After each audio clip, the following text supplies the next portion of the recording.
संवाद केंद्र से अपने आप को जो निःशुल्क पत्रकारिता के लिए जो प्रशिक्षण वर्ग चलाए जाते हैं उसके माध्यम से भी सुदृढ़ होकर समाज में रचना को प्रेरणा लेकर काम करने का काम करते हैं।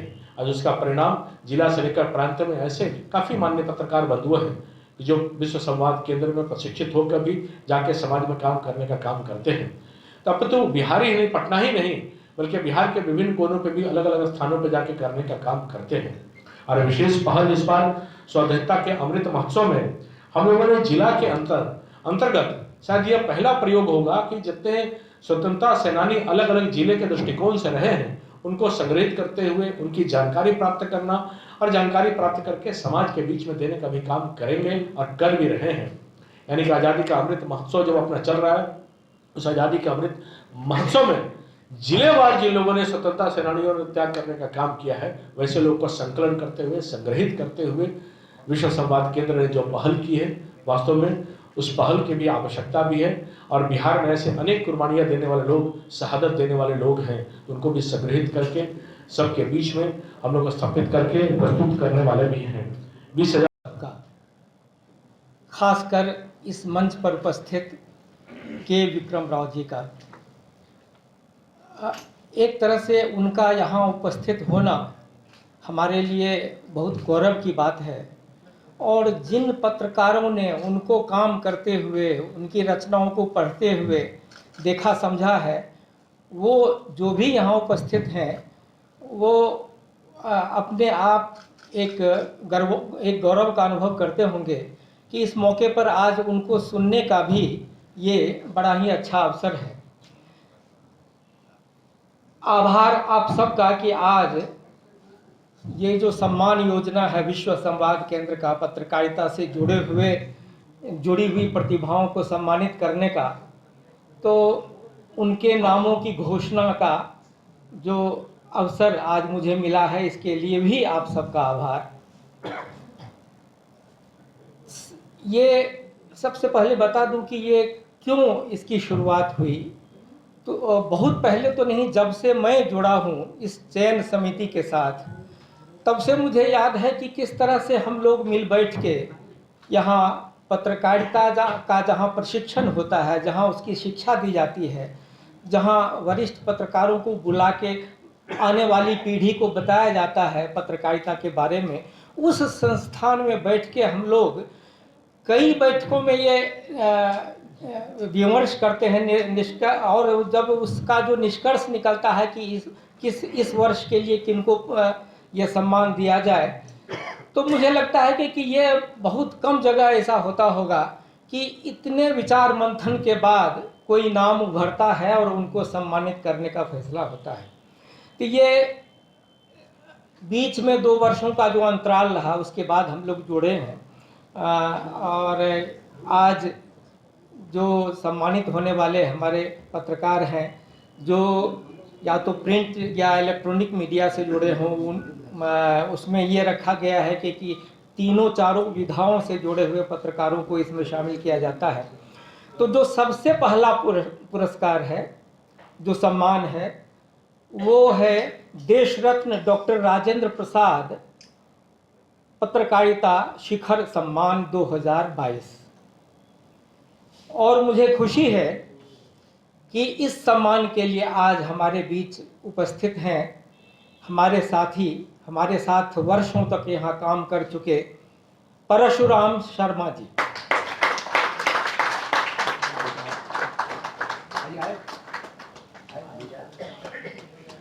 बैठा लीजिए।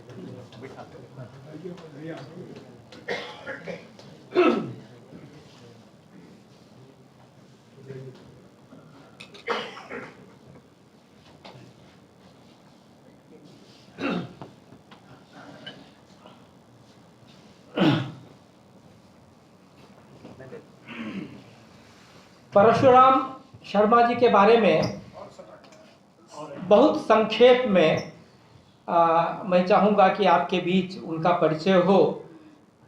इस सिलसिले में उनका संक्षिप्त परिचय इस रूप में मैं आपके सामने प्रस्तुत कर रहा हूँ। परशुराम शर्मा बिहार के एक प्रतिष्ठित पत्रकार हैं। पिछले 54 वर्षों से भी अधिक समय से पत्रकारिता में सक्रिय हैं। मूल रूप से भोजपुर के शाहपुर थाना अंतर्गत गौडाढ़ ग्राम के रहने वाले श्री शर्मा ने अपनी शिक्षा का प्रारंभ शाहपुर से किया। सेमराव मधुपुर देवघर कॉलेज के बाद पटना के बीएन कॉलेज से स्नातक हुए। पटना विश्वविद्यालय से आपने स्नातकोत्तर की शिक्षा पूरी की। पत्रकारिता की शुरुआत 1968 में हिंदुस्तान समाचार न्यूज एजेंसी से की। इस एजेंसी से मेरी भी शुरुआत हुई थी। उसके बाद दैनिक विश्वमित्र से 1971 में जुड़े। दैनिक प्रदीप में 1973 से 1986 तक काम किया। प्रदीप के स्थान पर जब हिंदुस्तान दैनिक निकलने लगा तो अपनी सेवा उन्होंने हिंदुस्तान को भी दी। उसी वर्ष चौथी दुनिया का भी प्रकाशन प्रारंभ हुआ था।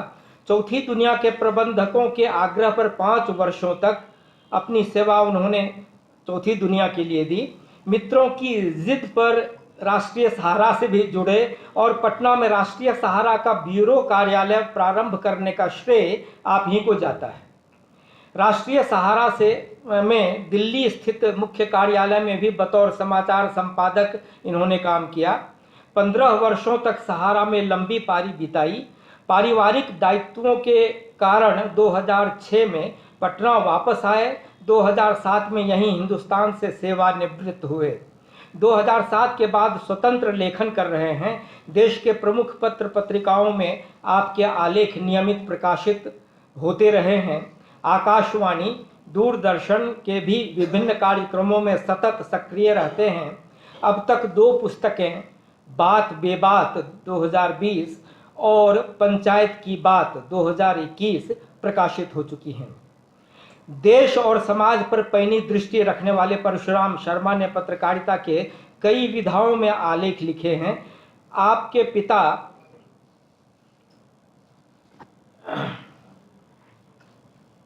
पिता स्वर्गीय केशव प्रसाद शर्मा एक प्रख्यात स्वतंत्रता सेनानी थे। भारत छोड़ो आंदोलन में बिहिया में रेल लाइन उखाड़ते अंग्रेजों की गोली से गंभीर रूप से आहत हुए थे। आपकी धर्म पत्नी श्रीमती शशिबाला शर्मा पेशे से शिक्षक रही हैं। पटना के वीर ओयारा स्थित इंटर हाई स्कूल से 31 अगस्त 2009 को प्रधानाध्यापिका के पद से सेवानिवृत्त हुई हैं। परिवार के पत्रकारिता पेशे को बड़े सुपुत्र अमित शर्मा आगे बढ़ा रहे हैं। सहारा टीवी से अपनी पारी शुरू करने वाले अमित इन दिनों दिल्ली के Maharaja Agrasen institute of management में बतौर असिस्टेंट प्रोफेसर कार्य कर रहे हैं। छोटे बेटे अभिनय और रंगमंच के माध्यम से कला क्षेत्र में सक्रिय हैं। पत्रकारिता में समर्पित सेवा के लिए वर्ष 2022 का देश रत्न पत्रकारिता शिखर सम्मान आपको प्रदान किया जाता है। अब जो दूसरा सम्मान है, अच्छा पहले हम आग्रह करेंगे कि सब लोग आ जाएं उसके बाद। हाँ, दोनों नाम घोषित हो जाए उसके बाद जी। दूसरा सम्मान है केशव राम भट्ट पत्रकारिता सम्मान 2022। यह सम्मान ब्रजेश कुमार पाठक दैनिक जागरण को दिया जा रहा है। ब्रजेश कुमार पाठक बिहार के यशस्वी पत्रकार हैं। सासाराम के रहने वाले ब्रजेश 1999 से पत्रकारिता में सक्रिय हैं। आपने अपनी पत्रकारिता की शुरुआत आज के जिला संवाददाता के तौर पर शुरू की थी। मार्च 2002 में दैनिक जागरण से जुड़े। सितंबर 2013 से लगातार दैनिक जागरण के सासाराम के ब्यूरो प्रमुख हैं।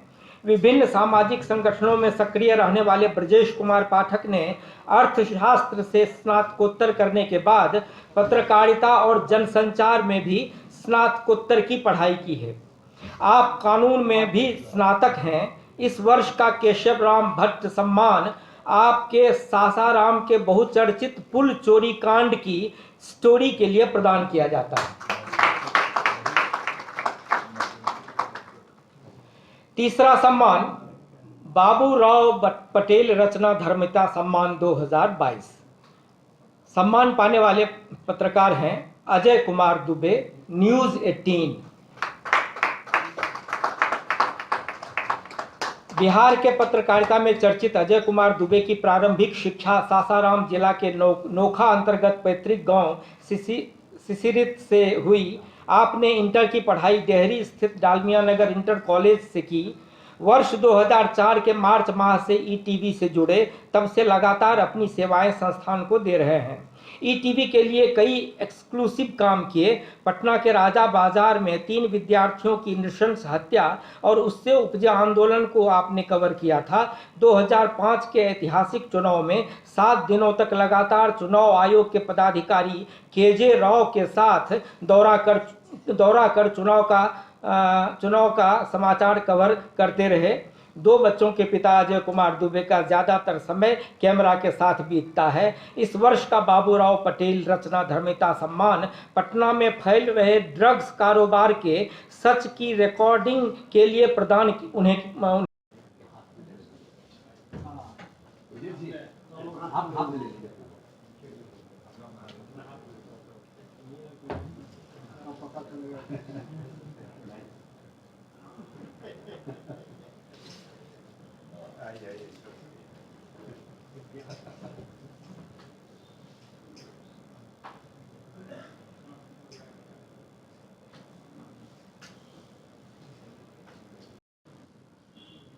वरिष्ठ पत्रकार के विक्रम राव साहब और विश्व संवाद केंद्र के सचिव संजीव चौरसिया जी, संजीव जी,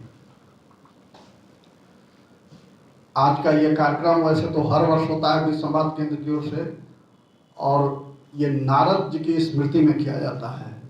नारद स्मृति समारोह, इसलिए इसका नाम दिया गया है। ये माना गया है खास करके भारतीय प्रसंग में कि नारद जी विश्व के पहले पत्रकार थे, या यूं कहें कि पहले रिपोर्टर थे, और उन्होंने ही रिपोर्टिंग विधा की शुरुआत की। हालांकि उस समय कोई अखबार नहीं था, कोई टेलीविजन नहीं था, मौखिक पत्रकारिता का वो स्वरूप था। नारद जी को पत्रकार मानने पर बहुत लोगों को आपत्ति हो सकती है, मगर पत्रकारिता का मुख्य काम है सूचना देना, और नारद जी वही किया करते थे। सारे जगत की सूचना लोगों को दिया करते थे। एक जगह से सूचना लेना, दूसरी जगह सूचना देना। और ये भी नहीं कहा जा सकता कि नारद जी निष्पक्ष थे। नारद जी पक्षपात किया करते थे, मगर पक्षपात किसके लिए? समाज के बेहतरी के लिए वो पक्ष लेते थे, समाज को अच्छा बनाने के लिए पक्ष लेते थे। पूरे ब्रह्मांड की शांति और व्यवस्था कायम रहे, इसका वो पक्ष लेते थे। तो ये एक सार्थक उनका कदम था कि वो अच्छाई का पक्ष लेते थे और बुराई का प्रतिकार करते थे। इसी क्रम में देवताओं को उन्होंने बहुत मदद की। वो जितने लोकप्रिय देवताओं के बीच थे, उतने ही लोकप्रिय वो दानवों के बीच भी थे उस कालखंड में। तो पत्रकारिता का जो धर्म है वो आज भी लगभग वही है कि पत्रकारों को, पत्रकारिता को समाज की बेहतरी के लिए, लोगों की बेहतरी के लिए काम करना चाहिए। ये मौलिक धर्म न उस समय बदला न आज बदला। लोग बदलते चले गए, मगर जो एक लाइन नारद जी खींच गए, वो लाइन आज भी कायम है। उससे बीच बीच में विचलन होता है, आदमी है पथ से भ्रष्ट होता है, मगर जो धारा है वो चलती रहती है। पत्रकारिता आखिर है क्या? मिशन है, प्रोफेशन है, या बिजनेस है, या तीनों का कोई घालमेल है? इस पर हम सुनेंगे के विक्रम राव साहब से। राव साहब पत्रकार तो हैं ही, मगर ये योद्धा पत्रकार हैं। पत्रकारों की बेहतरी के लिए, पत्रकारों को एक सुंदर जीवन मिले, इसके लिए वो लड़ते रहे हैं और आज भी लड़ रहे हैं। सरकारें आती हैं जाती हैं, नेता आते हैं जाते हैं, मगर इनकी लड़ाई अनवरत जारी है। और उसी का ये परिणाम है, राव साहब जैसे और भी लोग हुए हैं इस लड़ाई में, उन्हीं के लड़ाई का परिणाम है कि आज पत्रकारों की स्थिति बेहतर हुई है। और अच्छा पारिश्रमिक भी मिलता है। हालांकि जिलों में आज भी स्थिति बहुत बुरी है, बहुत दयनीय है। अभी 2 दिन पहले बेगूसराय में एक पत्रकार की हत्या हो गई, इसलिए वो मार डाला गया क्योंकि वो बालू माफिया के खिलाफ लिखता था, शराब माफिया के खिलाफ लिखता था और छेड़खानी का विरोध करता था ग्रामीण अंचलों में। ग्रामीण क्षेत्र का पत्रकार था। ये लोगों को सहन नहीं हुआ, उसे 2 दिन पहले मार दिया गया। पुलिस अपना खाना पूरी करेगी, कुछ लोग पकड़े जाएंगे, मुकदमा चलेगा, कुछ दिन सजा होगी भी या नहीं होगी, ये नहीं कहा जा सकता। पत्रकार अपनी आहुति दे रहा है समाज की बेहतरी के लिए, मगर सरकार के कान पे जू नहीं देता है। ये मांग लगातार की जा रही है कि पत्रकार सुरक्षा कानून हो और विशेष व्यवस्था की जाए पत्रकारों के लिए, ताकि वो महफूज होकर के सुरक्षित तरीके से अपने पेशेगत खतरे को झेलते हुए काम कर सकें। मगर इसके लिए किसी का ध्यान इस पर नहीं है। हम उम्मीद करेंगे कि राव साहब इस पर भी कुछ बोलेंगे। और एक जो सबसे बड़ी बात है कि एक समय था कि जब पत्रकार अखबारों में 2-4 लाइन किसी के बारे में लिख देते थे तो लाइमलाइट में आ जाता था, उसकी बहुत चर्चा हो जाती थी। टेलीविजन की भाषा में कहें तो उसकी टीआरपी हाई हो जाती थी। हालांकि उस समय टेलीविजन नहीं होता था, मगर समझने के लिए ये मैं इस शब्द का टीआरपी शब्द का प्रयोग कर रहा हूँ कि टीआरपी उसकी हाई हो जाती थी, यानी लोकप्रियता बढ़ जाती थी। मगर आज खुद पत्रकार चर्चा में है, अच्छे कामों को लेकर के भी चर्चा में है, बुरे कामों को लेकर भी चर्चा में है। समाज का एक वर्ग मानता है कि पत्रकारिता नीचे गई है, एक वर्ग मानता है कि पत्रकारिता बहुत बेहतर तरीके से अपना काम कर रही है। इन दोनों के बीच कहीं सच है। सच क्या है वो भी हम जानेंगे राव साहब से, क्योंकि इनका एक लंबा अनुभव रहा है। इन्होंने आजादी के तत्काल बाद से लेकर के और आज तक की पत्रकारिता को जिया है, देखा है, झेला है और बेहतरी के लिए संघर्ष भी किया है। तो इन तमाम परिस्थितियों में कैसे संकटों को झेलते हुए विपरीत परिस्थितियों में भी, प्रतिकूलताओं के बीच भी पत्रकार ईमानदारी से अपना कर्म कर सके, अपना काम कर सके, उस पर कोई उंगली न उठे, पूरे समाज का उस पर भरोसा हो, इन सब चीजों पर हम चाहेंगे कि राव साहब आज प्रकाश डालें। और इसी तैयारी से वो आए भी हैं। नेताओं को तो, राजनेताओं को तो हमने बहुत सुना, आज एक पत्रकार नेता को हम सुनने के लिए आए हैं। तो आइए हम सब स्वागत करते हैं राव साहब का। धन्यवाद। आपकी अनुमति से पहले मैं बधाई दूं उन तमाम साथियों को जो आज पुरस्कृत हुए हैं। हमारे प्रोफेशन, हमारे व्यवसाय को रोशन किया है उन्होंने अपनी कृतियों से, अपने कार्यों से। मैं एक निजी उपकार व्यक्त करते हुए पहले शुरू करूं। प्रवीण भाई के आदेश और संजय भाई के निर्देश के कारण मैं आपके सामने हाजिर हो रहा हूं। मैं दोनों का आभारी हूं कि उन्होंने मौका दिया आपके सामने पेश होने का। मैं सुन रहा था अभी कुछ लोगों को, पत्रकार भी चले गए हैं छोड़कर, चीन के कीटाणु से लड़ते हुए ये शहीद हुए हमारे पेशे के।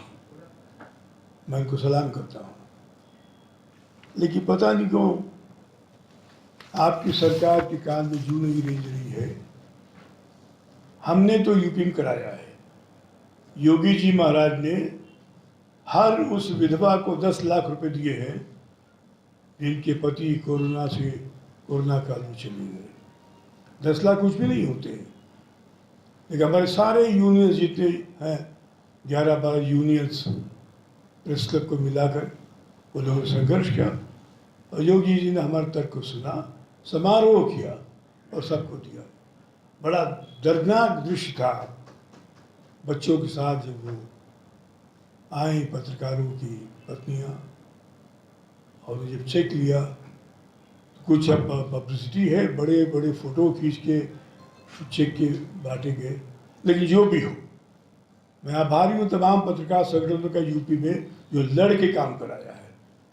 क्यों नहीं बाकी राज्य इकाइयाँ ये सब नहीं करा पाई? क्यों नहीं बाकी मुख्यमंत्रियों के कानों में जू नहीं रहेगा कि जो फ्रंट लाइन वर्कर है, डॉक्टर, नर्स, तो पत्रकार क्यों नहीं जो रिपोर्टिंग करता है?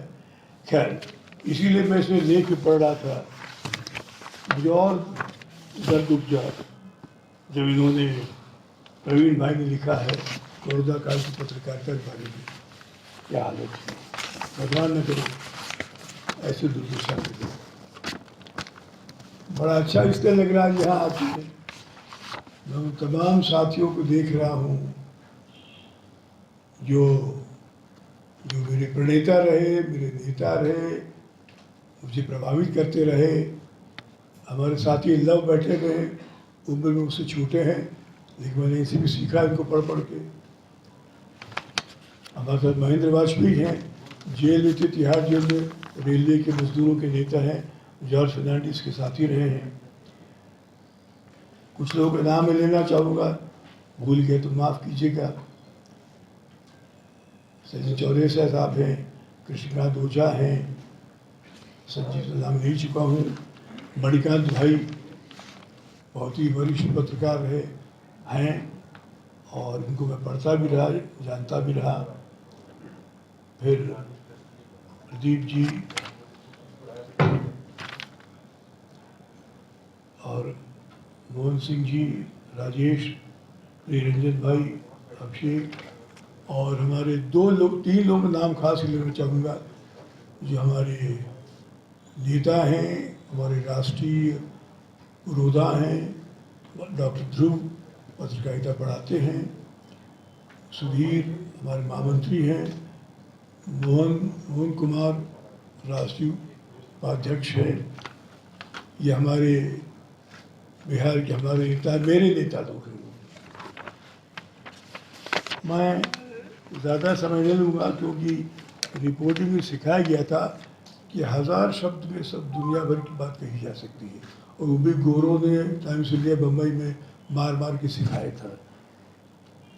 फिर भी इतना बढ़िया विषय है पत्रकारिता का धर्म, अब लोग संवरण करना ज़रा कठिन होगा, तो थोड़ा अगर ज़्यादा समय लिया तो माफ़ कीजिएगा। हालांकि आप मेरे चीफ रिपोर्टर तो नहीं जो मुझे डांट दें, लेकिन फिर भी प्रार्थना है आपसे।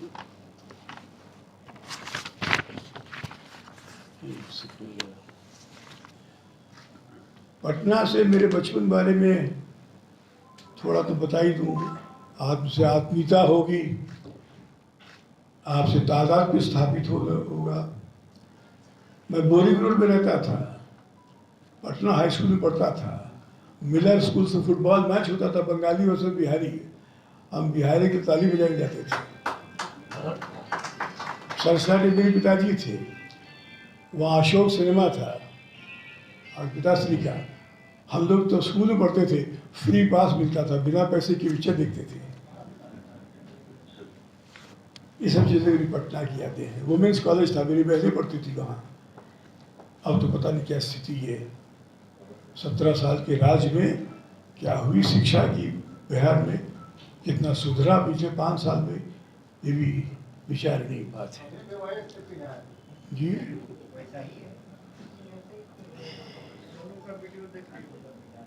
मैं बिहार पुलिस से भी थोड़ा बहुत अनुभव मेरा है। वो आते थे बड़ौदा, बहुत तंग करते थे, बड़े जालिम थे। 7 राज्यों की पुलिस भी तंग करती थी, कर्नाटक से लेकर बिहार की। पता नहीं क्या, जैसे कोई खतरनाक आदमी, सिवाय पेंसिल मेरे पास कुछ भी नहीं था। फिर भी सबसे खतरनाक शत्रु थे हम लोग उस महिला के उस वक्त इमरजेंसी में। मुजफ्फरपुर से थोड़ा बहुत रिश्ता रहा। तिहाड़ जेल थे, जब मुजफ्फरपुर की जनता ने फैसला सुनाया था, रात के 1:30 बजे खबर आई कि तानाशाह का उम्मीदवार हार गया है मुजफ्फरपुर में। हम लोगों ने दिवाली मनाई, होली मनाई उस आधी रात को तिहाड़ जेल में। सारे कैदी जग गए। 9 महीने पहले दिवाली आ गई थी तिहाड़ जेल में, मुजफ्फरपुर की वजह से और रायबरेली की वजह से। मैं नारद जी के बारे में बड़ा अच्छा लेख पढ़ा प्रवीण भाई का। 3 लोग हुए हैं प्राचीन भारतीय इतिहास में, जो हमारे पेशे से जुड़े हैं। तब कोई पत्रकारिता तो थी नहीं, न वर्किंग जर्नलिस्ट एक्ट था, पार्लियामेंट्री नहीं थी। सबसे पहले थे संजय। आज जो टीवी एंकर लोग हैं, मैं से कहता हूँ, जानो अंधे को समझाया था क्या हो रहा है कुरुक्षेत्र में। ये संजय की टिप्पणी, और खासकर जो वो दुर्योधन की मौत पर बता रहे थे वो क्या क्या हुआ, तो वो देख सुनने लायक है। आजकल की टीवी एंकरों को सीखना होगा। दूसरे आए हैं जिनसे हम लोग नफरत करेंगे, घृणा करेंगे। वो अयोध्या का धोबी, वो भी हमारा पूर्वज था। उसके झूठ के कारण जगन माता को निकाल दिया भगवान ने। और क्या हुआ? आज तक अगर राम पे कलंक है, शंभू की वजह से नहीं, एक परित्यक्ता किया अपनी पत्नी को उस धोबी की वजह से। वो धोबी भी हमारा पूर्वज ही तो था, जो बिना सोचे समझे आलोचना करता था। तीसरे नारद जी। नारद जी समाचार संकलन में, वही नहीं प्रस्तुतिकरण में, प्रसारण में उनका कोई उनकी महारत थी। और लोग कहते वो लड़ाते थे, तो बिना लड़ाए खबर थोड़ी बनती है। परिभाषा क्या है समाचार की? घर्षण। सुखदेव वो कहते हैं भारत कृषि प्रधान देश है, गाय के 4 पैर है, तो खबर नहीं बनती है। उसने लिखा एक शायर ने, उनकी जुल्फों में खम है तो शायरी बनती है, कुत्ते की पूंछ टेढ़ी है कुछ भी नहीं है। तो ये है शायरी की परिभाषा। खबर की भी परिभाषा है, घर्षण खबर बनती है। इसीलिए नारद जी से माहिर से हम लोग को सिखा दें, देखो ये ज़रूरी है। बात को सीधी रखोगे तो हेडलाइन नहीं मिलेगी। ये भी एक मैंने कम से कम सीखा है नारद जी की इस योग्यता से। वो रोविंग करस्पॉन्डेंट थे, तो कोई पदवी तो होती नहीं थी, लेकिन रोविंग करस्पॉन्डेंट थे। कहाँ कोई वीसा था नहीं ज़माने में, तीनों लेकर जा सकते थे, जहाँ चाहे सुनते थे लिख सकते थे और तंग कर सकते थे। भृगु ने तो लात मारी विष्णु की छाती पर, लेकिन नारद जी का सब स्वागत करते थे, आइए। ऋषि ज्योतिषी थे।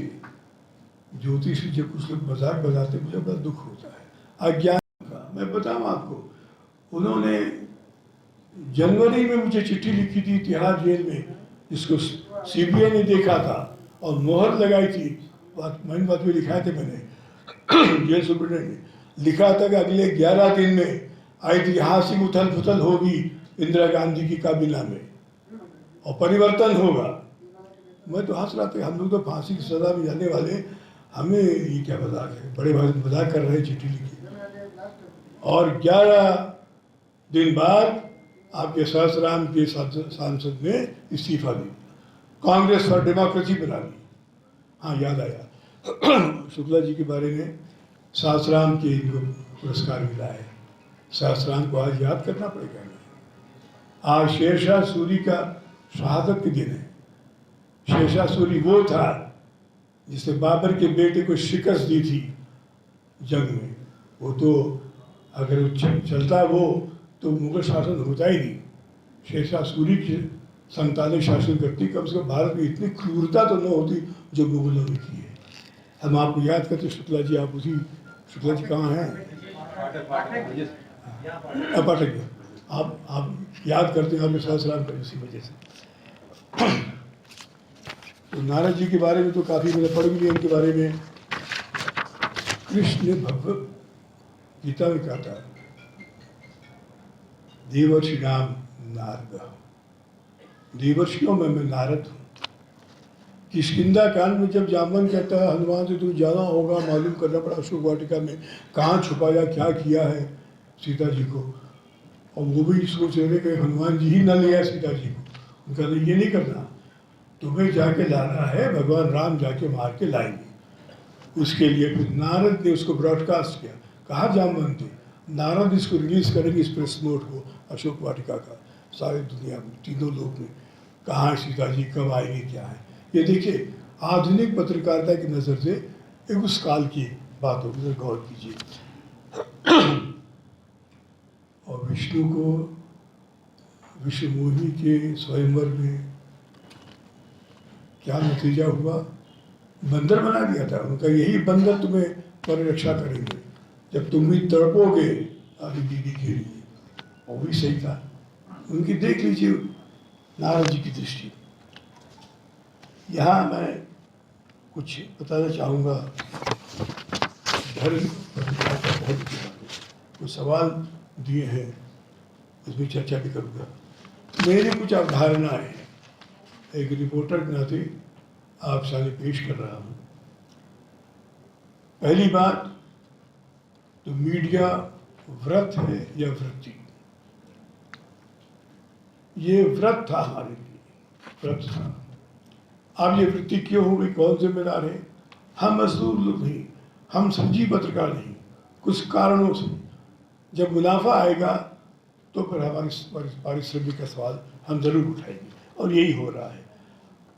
पत्रकारिता उत्पाद नहीं है और पाठक है ग्राहक नहीं, ये भी याद रखना पड़ेगा।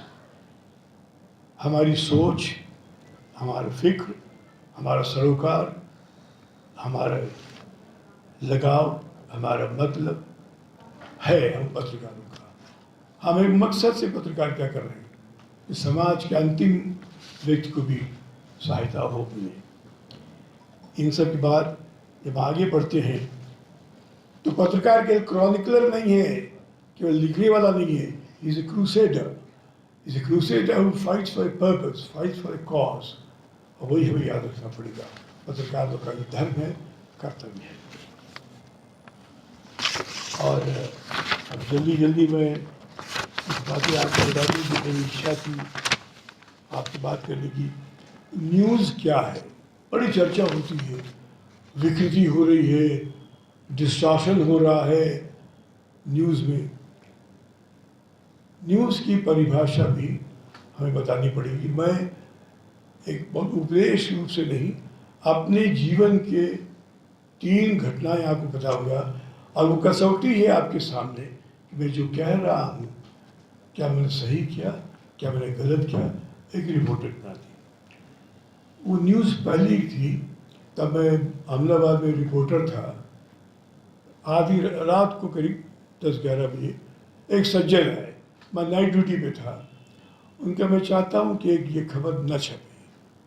उनका ये शाह साहब आप कह रहे खबर न छपे, ये तो आप मंदिर के अंदर ब्राह्मण से गौ हत्या कराएंगे आप। हम खबर छापने के लिए तनख्वाह पाते हैं, खबर न छपे, ये आप क्या कह रहे हैं? उनका नहीं, मैं चाहता हूँ खबर न छपे। और फिर इसलिए आया हूँ कि आप यूनियन के प्रेसिडेंट हैं, आप खास कर छापेंगे खबर, क्योंकि मैं पूंजीपति हूँ। मैंने ऐसी बात नहीं, आप बताइए, मैं विचार करूँगा। News suppression is a crime in my profession. वो खबर थी, उन्होंने कहा विक्रम भाई, मेरी बेटी और मेरा ड्राइवर 3 दिन से दिखाई नहीं दे रहा है। अगर ये खबर छप गई, मेरी वो इकलौती बेटी है, उसकी शादी नहीं होगी। तब तो मैं अनमैरिड था, बाद मेरी बेटी भी। तब मैंने महसूस किया कि मेरा कई कितना सही था उस वक्त। मैं क्या, शाह साहब आप जाइए, मेरे रहते टाइम्स इंडिया में खबर नहीं छपेगी, और नहीं छपा हमने। मैंने खुद तय किया, मेरा एडिटर्स पूछे, नई खबर नहीं छपेगी। आपकी बेटी और ड्राइवर कहाँ है, क्या है, टाइम्स इंडिया से कोई मतलब नहीं है।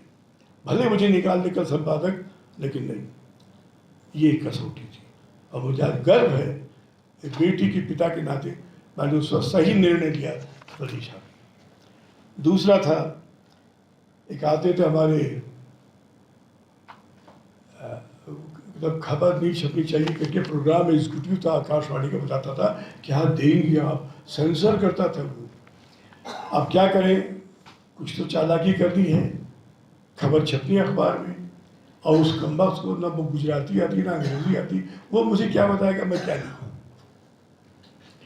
तब एक छोटी सी घटना हुई। मैक्सिको के प्रेसिडेंट लोपेज ने तानाशाही, उसने प्रेस सेंसरशिप कर दी, पार्लियामेंट डिसॉल्व कर दिया, ऑपोजिशन को कैद कर दिया, सेना का शासन कर दिया। याद रखिए घटना है मणिकांत भाई, ये घटना याद रखिए, ये मैक्सिको में हुई। तो मैंने उस घटनाओं पे बड़ौदा में प्रतिक्रिया ली वाइस चांसलर से, वहाँ के ऑपोजिशन एमएलए से, वहाँ के मेयर से, एजुकेशनिस्ट से, जो समाज के नेता है, सबसे की आपको क्या कहना है। सबने एक स्वर में कहा कि हम कंडेम करते हैं मैक्सिको के प्रेसिडेंट लोपेज की। मैंने खबर भेज दी। अब मकसद आप देख रहे, मेरा बड़ा गंदा खराब मकसद था, लोपेज को कंडेम करना नहीं, लक्ष्य कोई और था। हमारे जो चीफ सब एडिटर थे अहमदाबाद में, उन्हें फाड़ के फेंक दिया। उनका बड़ा सजेस्टिव है ये रिपोर्ट बड़ी सजेस्टिव है, इसकी वजह से संसद पर परेशान कर सकता है। बताइए, ये हालत है संसद की। और तीसरी एक और उदाहरण कर जाए आखिरी दिन, उनका विक्रम तुम अच्छे खासे अखबार में अच्छी तनख्वाह पाके नौकरी करते हो, तुम्हारी पत्नी और बच्चे भी हैं, तुम्हें क्या पड़ी ये सब विरोध करने की। सारे प्रदेश देश के सारे पत्रकार पटरी पे आ गए, तुम्हें क्या दिक्कत थी, तुम भी मान जाते। और सिर्फ एक ही जवाब दिया उनको, हम क्या आप 25 जून 1975 के पहले कौन सा अखबार पढ़ते थे। उनका टाइम से भी लिया, कितने मिनट लेते थे, 20-22 मिनट जवाब था उनका। और 25 जून के बाद जब सेंसरशिप आ गई, तब उनका 10-12 मिनट रूखा सूखा अखबार हो गया सेंसरशिप के कारण, 10-12 मिनट। हमका फिरोज शाह राइटर साहब, मेरा सरीका छोटा एक अदना भारती जेल में आया है आपको आपके 10 मिनट वापस लौटाने के लिए। आप कह सके हमें अखबार पूरा मिलता है, समाचार सेंसर नहीं होता है, ये मेरा कर्तव्य। चले गए मुझे छोड़ के, मतलब वो हाथ मरोड़ते, तंग करते, रात को जगाते, लाइट फेंकते, चले गए। वो समझ गए कि क्या जवाब था, मैं अपने स्वार्थ के लिए नहीं लड़ रहा, इस देश की आज़ादी के लड़ रहा हूँ। तो ये धर्म है। मैंने अपने धर्म पे 3 आपको कर्तव्य बताया, मैंने क्या क्या किए, जीवन की सच्ची घटना है। और अगर आप सही समझते इनको, तो मैं फिर सोचूंगा हाँ मैंने जीवन में सही किया, इतने बड़े ऑडियंस ने मुझे अप्रूव किया है। अब यहाँ कुछ विकृतियाँ भी आ गई हैं, इस धर्म में विकृतियाँ भी हैं, अधर्म होता है हम लोगों से। अनुवाद की क्या जरूरत है हिंदी में। मैं हिंदी भाषाई पत्रकारिता में अनुवाद के खिलाफ हूँ। अनुवाद जूठन है, नहीं पढ़ना चाहिए। क्यों, हमारी भारतीय भाषा में क्या लेखक नहीं मिलेंगे। हिंदी में एक से एक लेखक है। विवेकी राय थे पड़ोस के आपके बलिया के, विवेकी राय मामूली टीचर थे, कोई पूछता नहीं था। मैंने कहा डॉक्टर धर्मवीर भारती से, तो बम्बई में, देखिए इतना बड़ा लेखक है। आज विवेकी राय के नाम हो गए इतिहास में, दबाए जाते थे। विवेकी राय से लिखने बजाय आप अनुवाद छाप रहे, कुलदीप नायर का, बाकी लोग अनुवाद छाप रहे हिंदी में। यह अन्याय है भाषा के प्रति, नहीं होना चाहिए। ये एक विकृति है पत्रकारिता के धर्म के नाते, या अधर्म है। फिर मैं भाषाई अखबारों से शिकायत है, इसलिए नहीं कि मैं अंग्रेजी में रहा। विश्व समाचार हमारे लिए है ही नहीं। हम केवल जिलों की और प्रदेश की खबर छापेंगे। फॉरेन पेज किसी भी, मेरी मातृभाषा तेलुगु है, मैं मराठी, गुजराती, उर्दू भी जानता हूँ, लेकिन इतने अखबार पढ़ा मैंने, कहीं भी फॉरेन न्यूज़ के बारे में कोई है ना आधा पेज न पूरा पेज। क्यों, क्या भाषाई अखबारों के पाठक जानना नहीं चाहते कहाँ क्या हो रहा है। अभी आपको बताओ छोटी घटना, फिर एक पाठक के नाते मैं आपसे अपील करता हूँ, आप तय कीजिए कि सही है गलत है। विश्व वहाँ यूक्रेन में लोगों ने सड़क का नाम बदल दिया। सॉरी, यहाँ इसमें एशियन नेशन नाम भूल गया। यूक्रेन में नाम बदल दिया और वो नाम रखा वहाँ तिब्बत मार्ग। वहाँ चीन का दूतावास था, वहाँ तिब्बत मार्ग रखा है चीन में। मतलब देख रहे हैं आप, इतनी अच्छी खबर थी, अंग्रेजी अखबार में छपी, मैंने अपनी पोस्ट में लिखा। हिंदी अखबार में खबर ही नहीं थी। मैंने संपादकों को फोन किया, थोड़ी तो लज्जा करो, हम लोग मांग करें इस देश में शांति मार्ग बदल के दलाई लामा मार्ग रखो। तमाशा लगेगा उन लोगों जो लद्दाख पे कब्जा किए हुए हैं, देखो दलाई लामा मार के रखे, हिम्मत नहीं। ये तो रण बांकुरा भी है, उसकी हिम्मत की। हाँ, उसके बारे में थोड़ी तारीफ मैं कर दूँ, मैं बहुत कृतज्ञ हूँ उस आदमी का जो इस देश का सर्वे सर्वा है। क्यों हम लोग छोटे छोटी बातों में खुश हो जाते हैं, हम पत्रकार लोग। आखिर श्रमिक हैं, बड़ौदा जेल के तन्हा जेल में फांसी की सजा इंतजार करते हुए हम पढ़े थे, हथकड़ी सदर। वहाँ अखबार नहीं मिलते थे, तब मछली के लिए पानी, हम पत्रकारों के लिए अखबार। मैंने मोहम्मद मलिक से कहा जो हमारे जेलर थे, भाई अखबार नहीं मिल रहा है, चना और गुड़ देते हो ब्रेकफास्ट में, तो गुड़ खिला देता हूँ चींटियों को, चना देता हूँ चिड़ियों को, लेकिन क्या अखबार तो दिलवाओ। उसने किसी से कहा, एक स्वयं सेवक मुझे अखबार देके जाता था, उसके बाद बड़ा अच्छा लगता था। उस स्वयं सेवक थे लोक नारायण की जयंती पर, लोक जयप्रकाश नारायण की जयंती पर 11 अक्टूबर 2015 को विज्ञान भवन में कल्याण सिंह के साथ मुझे सम्मान करते हुए कहा, ये विक्रम भाई बैठे हैं, मैं इनको अखबार देता था बड़ौदा की जेल। नरेंद्र दामोदरदास मोदी, मैं आभारी हूँ उस आदमी का जिसने कम से कम कुछ नादान अदना आदमी के लिए सबसे बड़ी चीज़ अखबार आहार दिया तो उसने। कितनी स्वार्थी दुनिया थी उस वक्त की। और अंत में सिर्फ एक बात कहना चाहूँगा सारे पत्रकार साथियों से। बहुत लोग कहते हैं साहब दबाव है। हाँ, माफिया के दबाव है। डोभाल को मार दिया वहाँ, फॉरेस्ट माफिया थे देहरादून में, क्यों कुछ लिखता था जंगल काटे जा रहे हैं, हत्या कर दी, दिखा दिया जीप से एक्सीडेंट हो गया, कुछ नहीं कर बेचारा, उसकी विधवा यूं ही चली गई। दबाव है, माफियाओं का दबाव है, राजनेताओं का दबाव है, गुंडों का दबाव है, लेकिन रेजिस्ट तो करना होगा। किसी न किसी को तो घंटी बांधनी होगी गले में, कोई ना कोई तो करे। तो वहाँ स्नेहलता रेड्डी मेरे साथ बंगलौर जेल में थी, मर के बेचारी, फिल्म एक्ट्रेस थी। उसने एक चीज़ कही जो अंत में बताना चाहता हूँ आप लोगों को। हम पत्रकार वही अगर व्रत ले लें तो नारायण भगवान को सबसे बड़ी श्रद्धांजलि होगी, अब इनको याद करना होगा अगर वही करें। उसने कहा था, लिखा जाता है बंगलौर के अखबारों में कि इतनी भीड़ आई संजय गांधी के भाषण में सुनने के लिए, भीड़ आई। तुम लोग क्यों झूठ लिखते हो विक्रम? कहाँ से स्नेहलता रेड्डी ने क्यों झूठ लिखते हो? मैंने कहा क्या हो गया?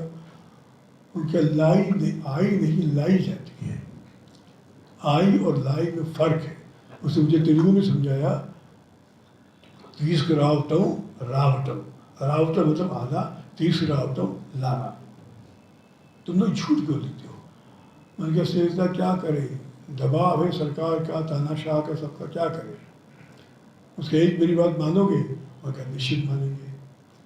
और यही पत्रकारिता के धर्म का बीज है ये, उसको तुम शपथ लो। दबाव में झूठ नहीं लिख सकते हैं, दबाव में हम सच नहीं लिख सकते, तो झूठ नहीं लिखेंगे। तो आज से शपथ लो, तुम लोग झूठ लिखना बंद कर दोगे, पत्रकारिता सुधर जाएगी। आज भी हमारे लिए एक सिद्धांत